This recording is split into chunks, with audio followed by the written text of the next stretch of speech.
Well, students, so far we have developed some numerical methods to approximate an isolated root of a single nonlinear equation. In this lecture, we will extend our discussion to a system of two nonlinear equations. In this, we will try to set up a fixed point iteration method for a given system of two nonlinear equations of the form f1 of x1 comma x2 equal to 0 and f2 of x1 comma x2 equal to 0. In the vector notation, we can write it as f of x equal to 0, where x is a two-dimensional vector and the vector f is a two-dimensional vector valued function with components as f1 and f2. Therefore, the vector f is a function from R2 to R2. For a pair of given nonlinear functions f1 and f2, we are interested in finding an isolated root of the system. Generally, we denote this isolated root as x star. The idea is to set up a fixed point iteration method. If you recall from our discussion on the fixed point iteration for a single nonlinear equation, what we have to do is, for the given system f of x is equal to 0, we have to find an iteration function g, which is now also a vector valued function, such that g of x is equal to x. Recall that we have imposed certain conditions on the iterative function in the case of single nonlinear equation.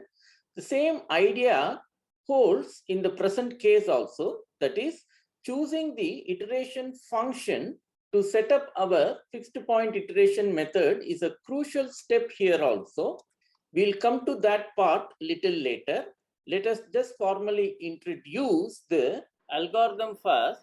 Once you have the iteration function, what you do is you choose a x naught. Now it is a vector which we may call as x1, 0, x2, 0. This is just a notation where the first suffix denotes the component number and the second one denotes the iteration number. Once you have this, then you plug in that into your iteration function, and whatever the value comes out of that, which is a two-dimensional vector now, that we will call as x1.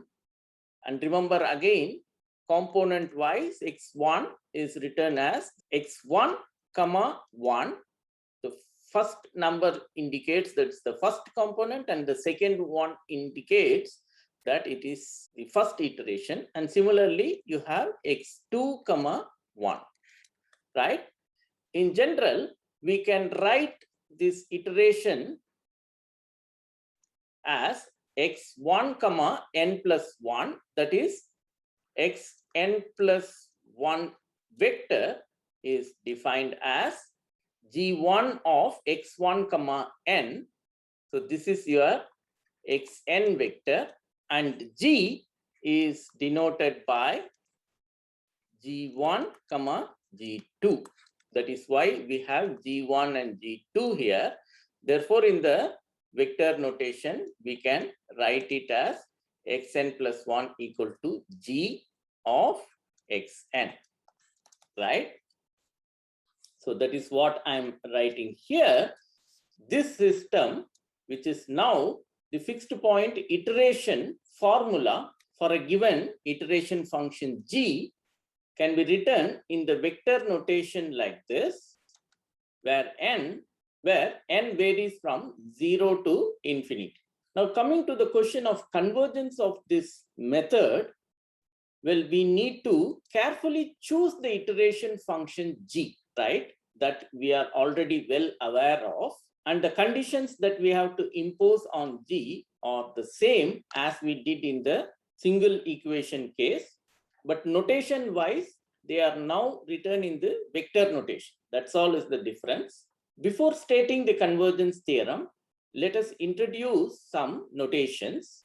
Recall that your fixed point iteration is obtained from the nonlinear equation x equal to g of x. How we got this equation? Well, we have rewritten our original equation fx is equal to 0 and got this new equation. In that way, a root of your original system is a fixed point of your iteration function g, right? Therefore, if x star is a root of your nonlinear equation, then it will be a fixed point of your function g, right? That is what I'm writing in the component wise here. We will now expand the function g component wise around the point xn using Taylor formula of order 0. Therefore, the first order becomes the remainder term. Remember, in the first chapter, we have only talked about the Taylor formula for functions defined on the real line. Here, we are applying the Taylor's formula for functions on R2. So you just have to recall this formula from your previous courses. The remainder term in the 2 dimension is given like this, where the vector xi1, xi2 lies on the line segment joining x star and x1. Note that xi I, the vector, is obtained when we are applying the formula for gi, where I is equal to 1 and 2, because there are 2 equations. For each equation, we have a vector xi. When we apply the Taylor formula on g, we get this. These are unknown vectors. Now, you see, this is nothing but xi star, and this is, by the definition of the fixed point iteration method, this is xi comma n plus 1, right? The ith component of the vector xn is obtained using the value of gi at the vector xn. That is the way the fixed point iteration method is defined. Now, you take this term to the left hand side and write xi star minus xi n plus 1 is equal to this remainder term. That is what I'm going to write here. Xi star minus xi n plus 1 is equal to the remainder term, where I is equal to 1 and 2, because we have 2 equations in our system. And that can be written in the matrix notation like this. Remember here, if you put I is equal to 1, we get x1 star minus x1 comma n plus 1, right? Similarly, if you put I is equal to 2 here, you get x2 star minus x2 comma n plus 1. And these 2 equations in the matrix notation can be written like this. Let us give a notation to this matrix as Gn. You can try to see how this Gn looks like. It resembles a very well-known matrix called the Jacobian matrix. If you recall, the Jacobian matrix of the vector valued function g is given by this matrix, and it is evaluated at a vector x. But here you can observe that in the first row, the terms are evaluated at a point xi1, which is a 2-dimensional vector, whereas the terms in the second row are evaluated at another vector xi2, right? Therefore, this is not precisely the Jacobian matrix of G. However, in the limiting case, if the sequence xn converges to some vector, say x star, then again you can apply sandwich theorem. Why? Because psi n's are actually lying on the line segment xn to x star, right? Therefore, if this converges, then all these x1 and x2 vectors, both of them will collapse to x star, and therefore in the limiting case, Gn will be exactly the Jacobian matrix evaluated at the root of our given equation x star. But for every given finite n, it is given like this, which may resemble like a Jacobian matrix, but not exactly. Now, with the help of this notation Gn, we can write the mathematical error involved in the n+1th iteration can be written as x star minus xn+1 equal to Gn into x star minus xn. Now, the idea is to take a vector norm here and similarly on the other side, and then go through some mathematical steps to get an estimate for the mathematical error. We omit the proof of the convergence theorem of the fixed point iteration method for a system, but we will simply state it here. Let D be a closed, bounded, and convex set in the space R2. If you recall what is meant by a convex set, if you have a set in R2, it is said to be convex if you take any 2 points in the set and draw the line segment between these 2 points. That line should fully lie in the set D. Then we say that that set is a convex set. Remember, this should happen for all pair of points in the set D.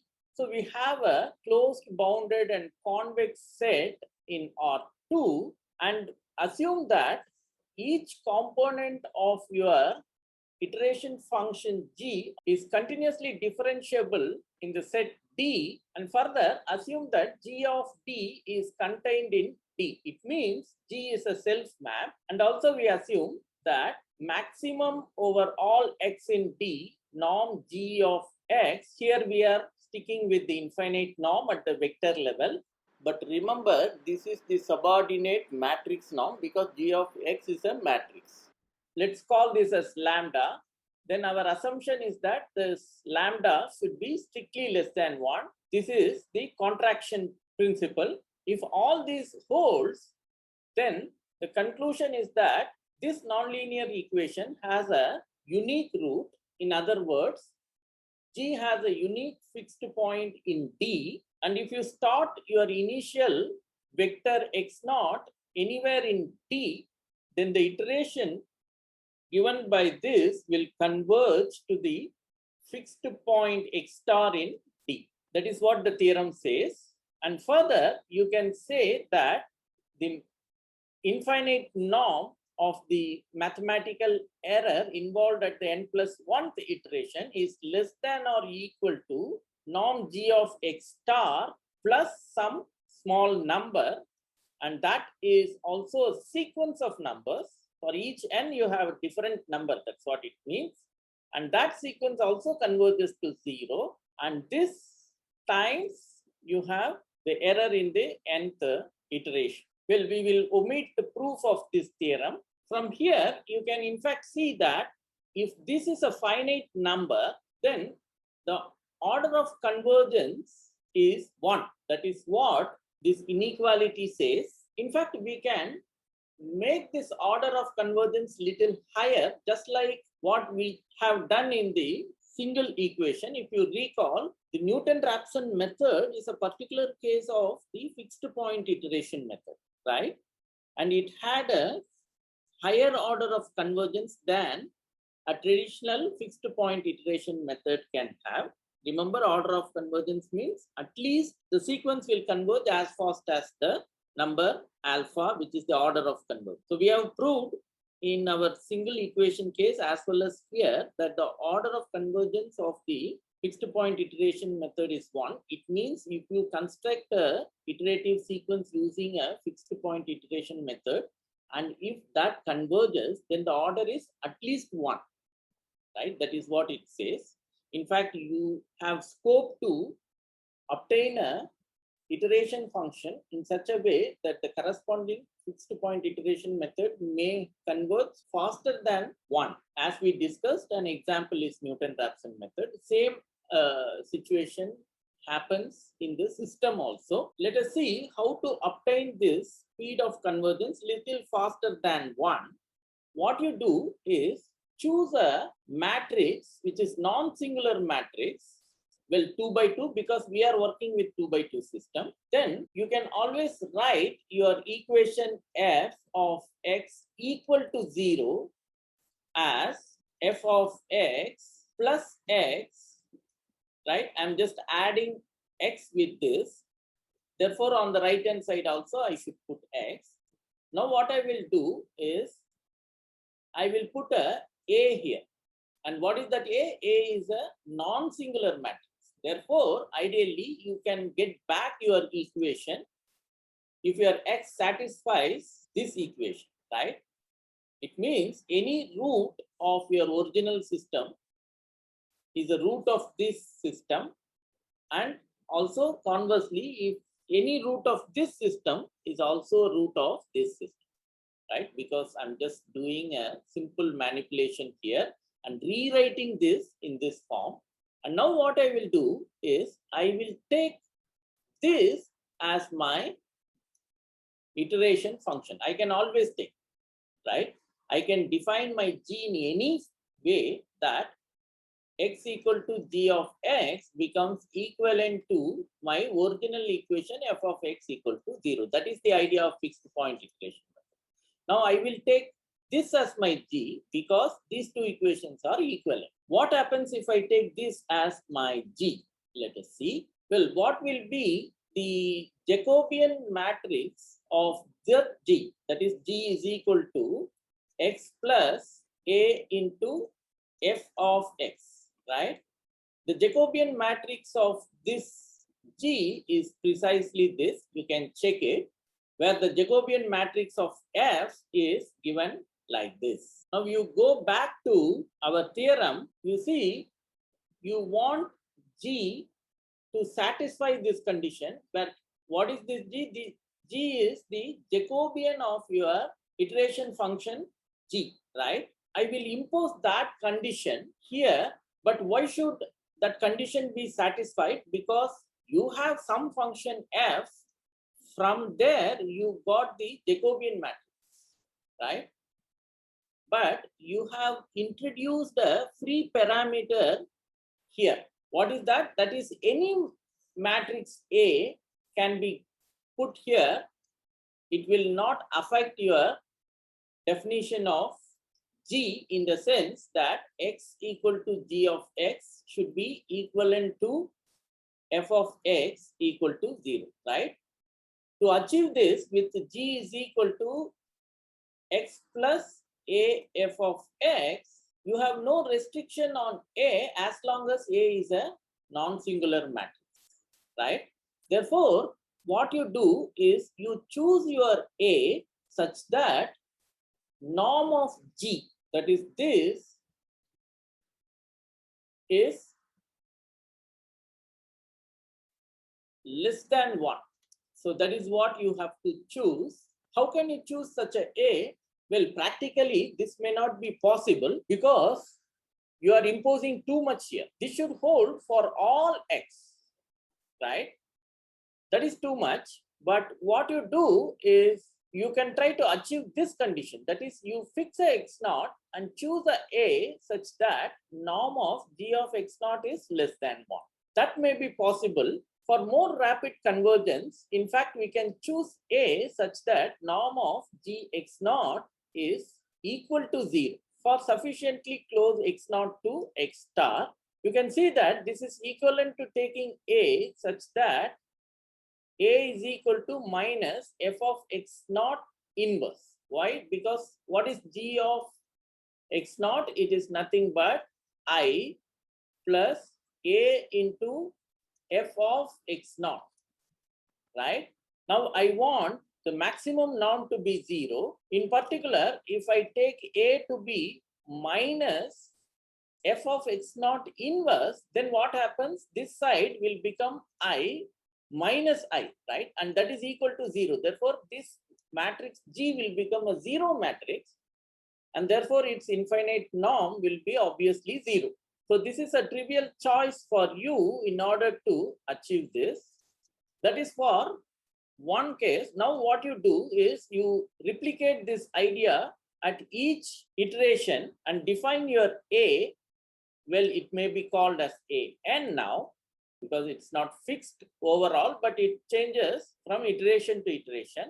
You choose your A as minus f of xn inverse and define your fixed point iteration method. Remember, your fixed point iteration method is xn plus 1 is equal to g of xn. Now we have decided to take g as xn plus a f of xn, right? Where a is now chosen as minus f of xn inverse times f of xn, where this is the inverse of the Jacobian matrix of the function f. You can go back and recall how the Newton-Raphson method looks like. Newton-Raphson method for single equation looks like xn plus 1 is equal to xn minus f of xn divided by f dash of xn, right? So in the case of single nonlinear equation, this is how the Newton-Raphson method looks like. And this looks a very natural extension of the Newton-Raphson method to a system of nonlinear equations. So we call this method the Newton's method. Let us do an example. Consider a pair of nonlinear equations, 3x1 square plus 4x2 square minus 1 equal to 0, which we call as f1 of x1 comma x2. And another equation is x2 cube minus 8x1 cube minus 1 equal to 0, that we will call as f of x1 comma x2 equal to 0. Let us apply the Newton's method and derive the iterative formula for approximating an isolated root of this system of equations. Let us start that iteration with x naught equal to minus 0.5 comma 0.25 and see how to obtain the iterations.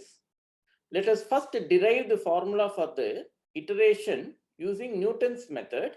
Remember, for that we have to first find the Jacobian matrix of the function f of x, which is given by f1 of x1 comma x2, which is this, comma f2 of x1 comma x2, which is this. And how you will compute the Jacobian? Well, we know the formula for the Jacobian and it is given like this. In this you have to put f1 is equal to this expression and f2 equal to this expression. You can see that this matrix reduces to 6x1, 8x2, minus 24x1 square and 3x2 square. Therefore, this is the Jacobian matrix for the function f. Now you have to find the inverse of this Jacobian, and that is given by this matrix. Recall, the Newton's method gives the iteration formula as xn plus 1 is equal to xn minus f of xn inverse times f of xn, right? Therefore, at the first iteration, you have to find x1 is equal to x naught minus f of x naught inverse f of x naught, right? Therefore, you have to evaluate this matrix at the point x naught in order to generate your first iteration term, let us compute F inverse of x naught, and that is given by this matrix. Therefore, we get our first iteration as x naught minus f of x naught's inverse, we obtained as this matrix, times small f of x naught. That takes numerical values like this. And when you simplify this equation, you get x1 vector as minus 0.4973, 0.2541. Now you can obtain x2 as x1 comma 2, x2 comma 2 as x1, that is given by this vector, that is minus 0.4973, 0.2541 minus your matrix f of x1 inverse, that you have to compute and substitute here, times f of x1, that's a column vector computed using these expressions, replacing x naught by x1. That gives you the second iteration, and so on. We can use the Newton method to solve unconstrained optimization problems. Recall, optimization refers to finding the maximum or minimum of a continuous function f defined from Rn to R. Well, in our case, we always take this n equal to 2, right? Therefore, for us, f that we would like to find the local maxima or minimum is actually defined on R2, and it's a real valued function. A point x star is called a strict local minimum of the function f if f of x is strictly greater than 0 in a small neighborhood of x star. That is what we meant by saying local minimum. Similarly, you can define local maximum of a function f. If you recall from your calculus, the necessary condition for x star to be a strict local minima or maxima is given by this condition. You can clearly see that this leads to a nonlinear system of equations. Therefore, the nonlinear system given by this can be solved, and each solution can be checked as to whether it is a local maximum or minimum. So let us formally set up this formula. If you recall, the gradient of a real valued function is given by this. Therefore, the above system can be written with this gradient notation as grad f of x equal to 0, right? Now, see, this is a nonlinear system of equations. Therefore, we can apply Newton's method to approximate an isolated root of this nonlinear system. How that iteration sequence formula will look like, where it will be xn plus 1 equal to xn minus the Jacobian of this function.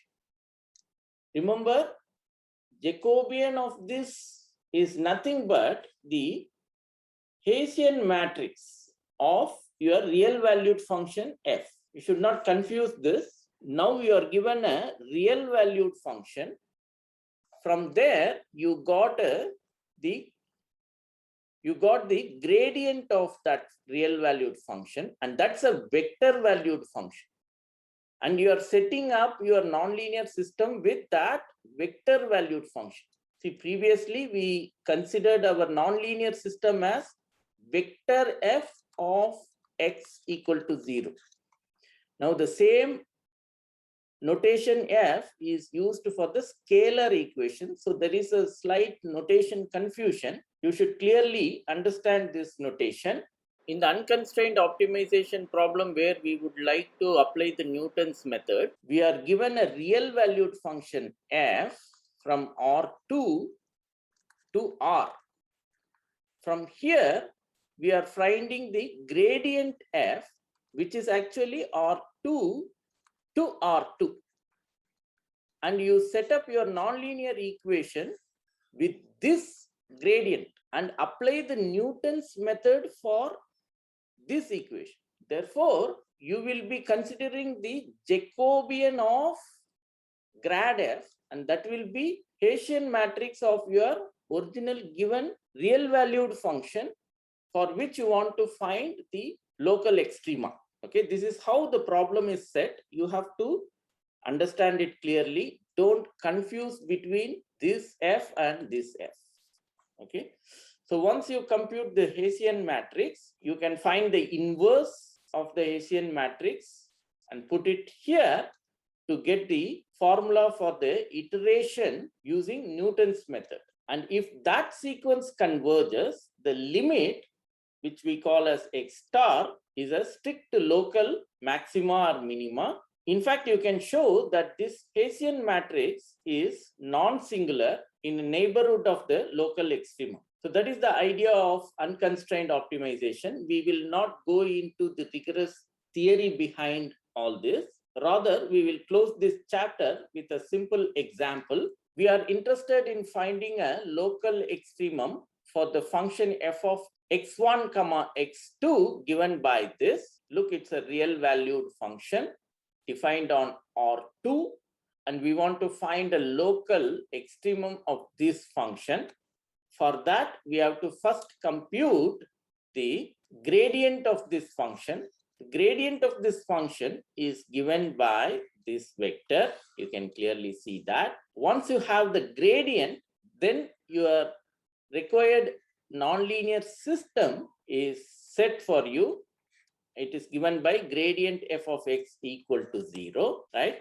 Therefore, your nonlinear system that you need to solve in order to get the local extremum is given like this. Once you have the system, then you apply the Newton's method to generate the iterative sequence. For that, you have to find the Jacobian of this system, which is nothing but the Hessian of this function, right? So that is given by this matrix. And once you have this matrix, you have to find the inverse of it, because in the Newton's method, inverse is involved. Once the inverse is obtained, we are ready to write the formula for the iterative sequence using Newton's method, and it is given by this formula. Now, given any initial guess, you can keep on generating the iterative sequence for every n, right? So that can be computed now easily from this formula. And this completes our discussion on the nonlinear equations.